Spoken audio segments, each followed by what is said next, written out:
الحمد لله نحمده ونستعينه ونستغفره ونؤمن به ونتوكل عليه ونعوذ بالله من شرور أنفسنا ومن سيئات أعمالنا من يهده الله فلا مضل له ومن يضلله فلا هادي له ونشهد أن لا إله إلا الله وحده لا شريك له ونشهد أن سيدنا ونبينا ومولانا محمدا عبده ورسوله فقد قال الله تبارك وتعالى أعوذ بالله من الشيطان الرجيم بسم الله الرحمن الرحيم يا أيها النبي إنا أرسلناك شاهدا ومبشرا ونذيرا وداعيا إلى الله بإذنه وسراجا منيرا وبشر المؤمنين بأن لهم من الله فضلا كبيرا صدق الله العظيم اللهم يا رب صل وسلم دائما أبدا على حبیبک خیر الخلق کلہم۔ بزرگان محترم، عزیز بھائی اور دوستوں اور بزرگوں، ربیع الاول کی مناسبت سے ہر سال میں آقا صلی اللہ علیہ وسلم کی سیرت پاک کے عنوان سے 2-4 جمعہ بیان ہو جاتا ہے۔ یہ اس وقت دوسری مجلس ہے جمعہ کی۔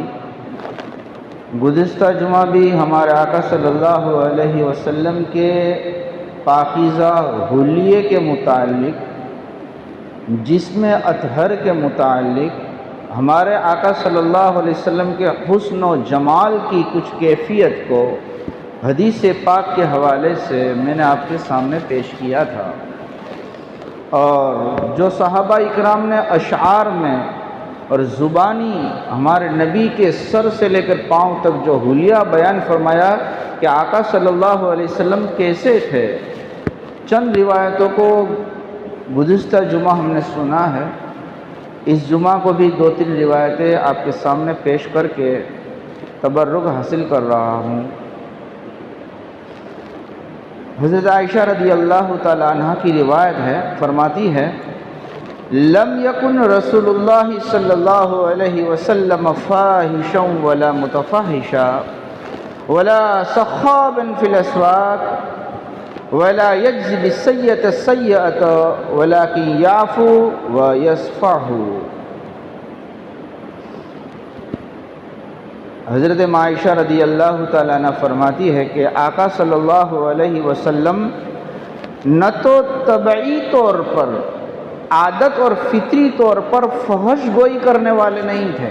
آپ کی زبان سے کبھی بھی غلط، بے حیائی کے، جھوٹ کے، جسے عام لوگ بکواس کرتے ہیں، کبھی بھی آپ کی زبان سے کوئی لفظ ایسا نہیں نکلا، نہ بھول میں، نہ بتکلف، نہ فطرت، نہ عادت تھی۔ اس کو عائشہ نے فرمایا لم یکن رسول اللہ صلی اللہ علیہ وسلم فاحشا ولا متفاحشا، یعنی تکلف کر کے جان بوجھ کر کبھی بول دیا وہ ایسا بھی نہیں، بھول سے بھی نہیں، عادت بھی نہیں تھی۔ ولا سخابا فی الاسواق، اور آقا صلی اللہ علیہ وسلم بازاروں میں زور زور سے چیخنے اور پکارنے اور بولنے والے نہیں تھے، با حیا تھے۔ ولا سخابا فی الاسواق، یہ حیا ہے، حلم ہے، یہ اخلاق ہے ہمارے نبی کے۔ ولا یجزی بالسیئۃ السیئۃ، اور ہمارے نبی صلی اللہ علیہ وسلم پوری زندگی برائی کا بدلہ برائی سے نہیں دیتے تھے، بلکہ برائی کرنے والوں کو بھی معاف کر کے درگزر کرتے، بلکہ اس پر احسان کرتے تھے۔ اور اسی نسبت سے لوگ جو ہے آپ کے اخلاق کو دیکھ کر اسلام میں داخل ہوتے تھے۔ یہ چند چیزیں یہاں پر رسول اکرم صلی اللہ علیہ وسلم کے اخلاق کے متعلق نقل کی گئی ہے۔ میں وہ آیت کریمہ کا ترجمہ بھی کر دیتا ہوں، جس کو اللہ نے سورہ احزاب میں ہمارے نبی کے متعلق فرمایا کہ میں نے اے امت محمدیہ کیسا پیغمبر تم کو دیا، کیسا نبی تم کو دیا، کیسے خاتم النبی عطا فرمایا۔ اگلے یہود و نصارہ اور اگلی قومیں، بلکہ بعض تو نبیوں کے متعلق آیا ہے کہ میں آخری زمانے میں جو پیغمبر آنے والے ہیں اس کی امت میں پیدا ہو جاؤں،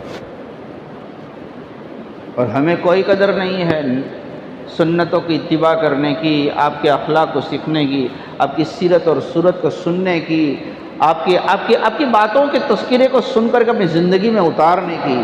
کیسا نبی اللہ نے عطا فرمایا۔ اللہ خود فرما رہے ہیں، کیا فرما رہے ہیں؟ یا ایھا النبی، ہمارے نبی صلی اللہ علیہ وسلم کے قرآن کریم میں بہت سارے جگہ پر تذکرے ہوئے ہیں، اللہ تعالیٰ نے ہمارے نبی کو خطاب فرمایا ہے، لیکن جہاں ضرورت پڑی وہاں پر احمد اور محمد ایک دو مرتبہ آیا ہے۔ وما محمد الا رسول، محمد رسول اللہ والذین معہ من بعد اسمہ احمد، تذکرے کے اندر۔ ورنہ جب خطاب فرماتے تھے اللہ تعالیٰ تو یا محمد یا احمد نہیں فرماتے تھے، یا ایھا النبی، یا ایھا الرسول، یا ایھا المزمل، یا ایھا المدثر، طٰ، یاسین۔ اللہ نے ادب کے تقاضے پر اپنے نبی کے نام لے کر یا محمد نہیں فرمایا ہے۔ اس نبی کا مقام اور مرتبہ کیا ہوگا ادب کے لحاظ کرتے ہوئے، اس لیے فرما رہے ہیں سورہ احزاب میں اللہ تعالیٰ، یا ایھا النبی انا ارسلناک شاہدا ومبشرا ونذیرا، تین ہو گئی، وداعیا الی اللہ باذنہ وسراجا منیرا، دوسری دو ہو گئی، پانچ ہوئی۔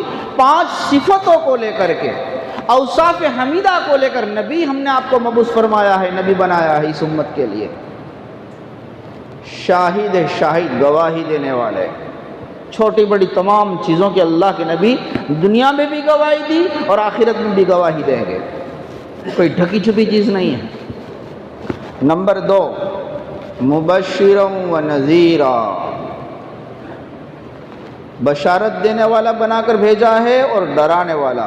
جو اللہ کے نبی کی بات کو مانیں گے ان کو جنت کی بشارت دینے والے ہیں، اور جو اللہ کے نبی کی بات کو نہیں مانیں گے ان کو جہنم سے ڈرانے کے لیے، مبشرا و نذیرا۔ اور پھر چوتھے نمبر پر وداعیا الی اللہ باذنہ، اللہ کے بندوں کو اللہ تعالیٰ کی طرف بلانے کے لیے، اللہ کے گھر کی طرف بلانے کے لیے، اللہ کی دین کی طرف بلانے کے لیے آپ کو داعی اور مبلغ بنا کر کے بھیجا ہے۔ یہ ایک خاص وصف ہے۔ بعض لوگ جو داعیانہ مزاج نہیں رکھتے ہیں، مبلغ کی تبلیغ کی صفت کا انکار کرتے ہیں، اللہ فرما رہے کہ آپ کو داعی بنا کر ہی بھیجا ہے۔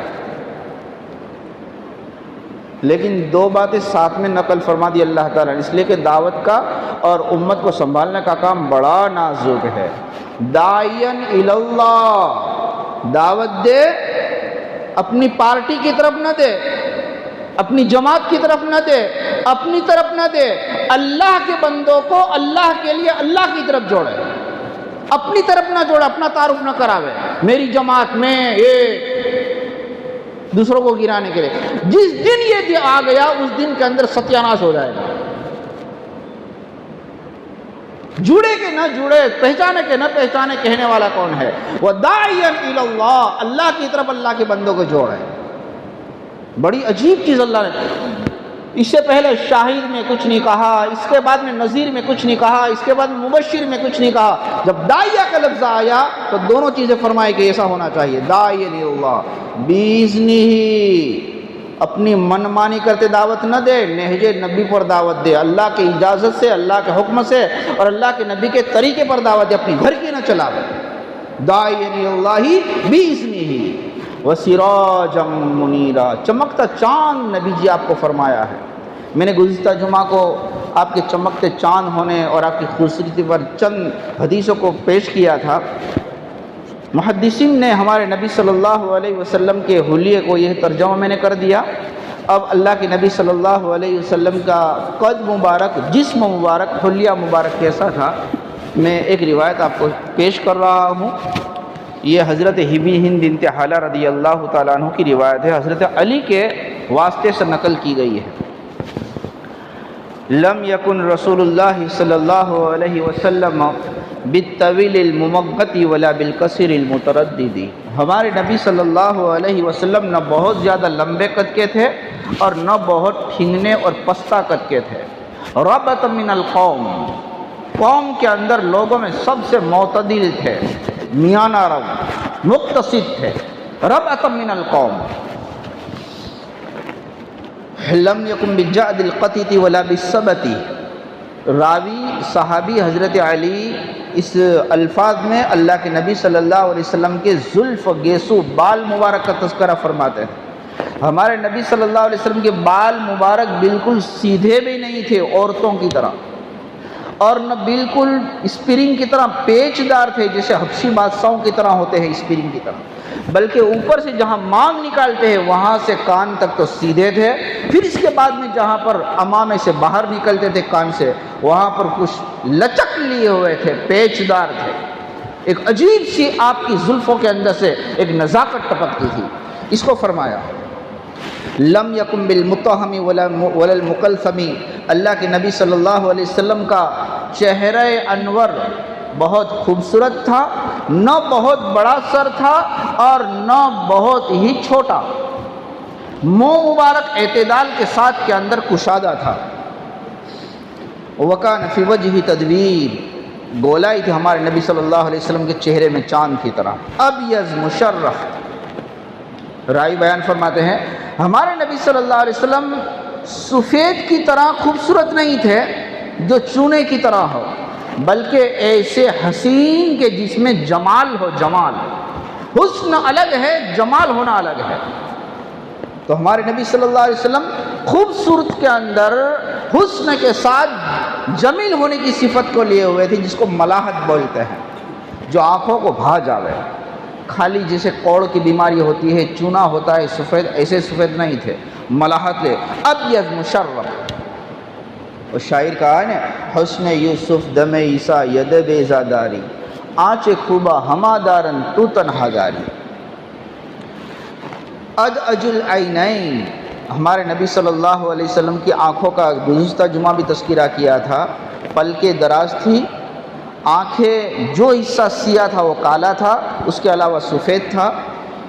جلیل المشاش والقدی، ہمارے نبی صلی اللہ علیہ وسلم کے جسم مبارک کے جوڑ جو 360 اعضاء آتے ہیں، مثال کے طور پر یہ پہنچا ہے، کوہنیوں ہے، کندھا ہے، کمر ہے، گھٹنے ہے، جو نکوچے آتے ہیں جس کو مفاصل بولتے ہیں، جہاں سے موڑ ہوتا ہے، راوی بیان فرماتے ہیں جلیل المشاس والقدید، ہمارے نبی صلی اللہ علیہ وسلم کے جوڑ کی ہڈیاں بڑی مضبوط تھی، پہلوان سے بھی زیادہ، جتنی بھی چھوٹا بڑا یہ جوڑ ہوتا ہے وہ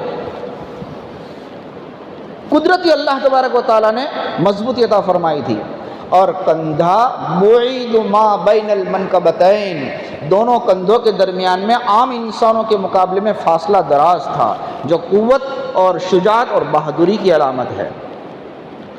ششن الکفین والقدمین، راوی بیان فرماتے ہیں ہمارے نبی صلی اللہ علیہ وسلم کے دونوں ہاتھ مبارک اور دونوں قدم مبارک گوشت سے پور اور بھراؤدار تھے، جو ایک مضبوطی اور بہادری کی علامت ہے۔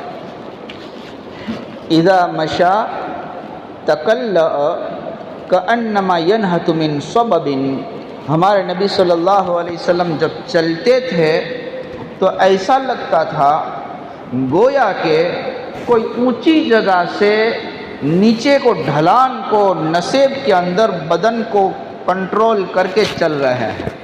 اذا مشى تکفأ، جب آپ صلی اللہ علیہ وسلم چلتے تھے تو قدم مضبوطی سے اٹھاتے تھے، جب قدم آگے رکھتے تھے تو آرام سے رکھتے تھے، جب آپ چلتے تھے تو چلنے کے اندر تیزی تھی، جب آپ چلتے تھے تو سینہ مبارک جھک کر چلتے تھے، یوں متکبرانہ نہیں چلتے تھے۔ صحابہ فرماتے تھے میرے نبی کی چال ایسی تھی کہ اللہ کے نبی علیہ الصلوۃ والسلام تو چلتے تھے اور ہم کو دوڑنا پڑتا تھا، ہم تھک جاتے تھے۔ آپ صلی اللہ علیہ وسلم سب کے آگے نہیں چلتے تھے لوگوں کی سردار کی طرح، بلکہ ہم کو آگے کرتے تھے اور اللہ کے نبی علیہ السلام پیچھے رہتے تھے۔ اور اللہ کے نبی علیہ السلام جب بھی چھوٹے بڑے کو ملتے تھے تو السلام علیکم ورحمۃ اللہ وبرکاتہ فرماتے تھے۔ یہ صحابہ اکرام نے ہمارے نبی کی چال کو نقل فرمایا۔ پھر فرماتے ہیں ہمارے نبی صلی اللہ علیہ وسلم کے دونوں شانوں کے درمیان میں مہر نبوت تھی، جو آپ کے خاتم النبیین ہونے کی دلیل تھی۔ بڑے بڑے صحابہ، حضرت عبداللہ ابن سلام ہے، بڑے بڑے صحابہ امتحان لینے کے لیے اللہ کے نبی ہے کہ نہیں ہے، تو کملی مبارک میں، قمیص چادر مبارک کے اندر یوں ہاتھ پھیلایا وہاں پر جا کر، تو ایک کبوتر کے انڈے یا جو رسوڑی آتی ہے یا تھوڑا سا ابھرا ہوا حصہ آتا ہے، اس طریقے سے تھوڑا سا بال جیسا تھا۔ یہ بہر نبوت تھی۔ ام سلمہ رضی اللہ تعالیٰ عنہ نے تو اللہ کے نبی علیہ السلام کا وصال ہوا 12 ربیع الاول کو، جو ولادت کا دن ہے، وفات کا دن بھی ہے، تو لوگ کہنے لگے کہ وفات ہوئی کہ نہیں ہوئی ہے، ہمارے نبی حیات ہے کہ انتقال ہو چکا ہے؟ تو پتہ نہیں کیسا کیسا غم کا، پریشانی کا عالم۔ ام سلمہ نے کہا ہمارے نبی صلی اللہ علیہ وسلم کے شانے کے پیچھے وہ مہر نبوت دیکھو، ہے تو حیات ہے، نہیں ہے تو اللہ کو پیارے ہو گئے ہیں۔ جب دیکھا تو مہر نبوت ختم ہو گئی تھی۔ فرمایا ہمارے نبی پردہ فرما گئے۔ مہر نبوت، صحابی بیان فرماتے ہیں اذا التفت معا، جب آپ علیہ السلام کسی کی طرف متوجہ ہوتے تھے تو مکمل متوجہ ہوتے تھے۔ آج کل جیسے متکبرین کی عادت ہوتی ہے، اپنی کرسی پر، اپنے مسند پر، اپنے عہدے پر، اپنے مال کے گھمنڈ میں ہوتا ہے، کوئی غریب آتا ہے تو یوں کیا ہے، یا مکمل طور پر اپنا چہرہ، اپنا سینہ اس کی طرف نہیں کرتا ہے، کیا ہے، کیوں آیا ہو، ایسا ہمارے نبی نہیں، چھوٹا ہو کہ بڑا ہو، پردیسی ہو، مکمل اس کی طرف متوجہ ہوتے ہیں، تاکہ وہ بالکل جو ہے نا گرویدہ ہو کر کے کچھ پوچھنا چاہے تو پوچھ سکتا تھا۔ اور جب ہمارے نبی علیہ السلام کے سامنے ہاتھ بڑھاتے تو ہمارے نبی دونوں ہاتھ دیتے۔ فرماتے ہیں راوی جب تک وہ اپنی بات پوری نہ کرتا ہمارے نبی بات شروع نہ کرتے، اور جب تک وہ ہاتھ نہ کھینچ لیتا ہمارے نبی علیہ السلام ہاتھ نہیں کھینچتے تھے۔ آج تو سلام کرنے کے اندر 2-4 انگلیاں دیتے ہیں، اتنا ہمارا مزاج اونچا ہو گیا کہ مکمل ہاتھ دینے کے لیے، سلام کرنے کے لیے بھی ہمارے پاس موقع نہیں ہے۔ ہمارے نبی تمام نبیوں کے سردار، ان تواضع کے چھوٹا ہو کے بڑا ہو، مکمل ہاتھ دیتے تھے، اور جب تک وہ ہاتھ نہیں کھینچتا تھا ہمارے نبی ہاتھ نہیں کھینچتے تھے۔ یہ ہمارے نبی کے اوصاف صحابہ بیان فرماتے ہیں۔